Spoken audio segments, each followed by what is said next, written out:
জীৱনটো বৰ সহজ টকা-থকাসকলৰ বাবে, কিন্তু নলগা জেঙত লাগি তেওঁলোকে নিজৰ জীৱন দুখ আৰু যন্ত্ৰণাৰ কৰিলে। লাগিলে জ্ঞানীৰ চাকৰ হৈ থাকিবা, কিন্তু কেতিয়াও মূৰ্খৰ বছ হৈ কাম নকৰিবা। কিয়নো জ্ঞানীৰ পৰা শিকিব পাৰিবা, আৰু মূৰ্খৰ লগত থাকিলে জনাখিনিও পাহৰি যাবা। মিছা কথা দুৰ্বল মানুহেহে কয়, ই এটা মানসিক বেমাৰ। এনে বেমাৰী মানুহৰ পৰা দূৰৈত থাকিবা। নিজকে হিৰো সজাবলৈ কিছুমানে মিছা কয়, আনে কৰা কামবোৰ মই কৰিছোঁ বুলি বাহ লয়। এনে মানুহ বৰ খাটাৰনাক হয়।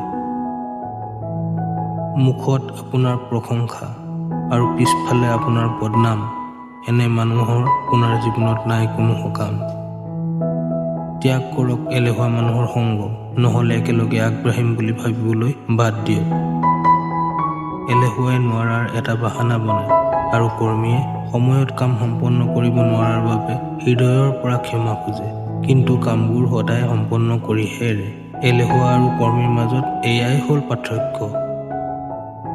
বহুত ভাল পোৱাৰ পাছত যদি কোনোবাই এৰি থৈ যায়, বুকুত হুকে খুন্দা মাৰি ধৰে। কিন্তু যদি লগত থাকিও ভাল পোৱাজনে অচিনাকিৰ দৰে ব্যৱহাৰ কৰে, অকল হুকেই খুন্দা মাৰি নধৰে, জীয়াই জীয়াই মৰি যোৱা যেন লাগে।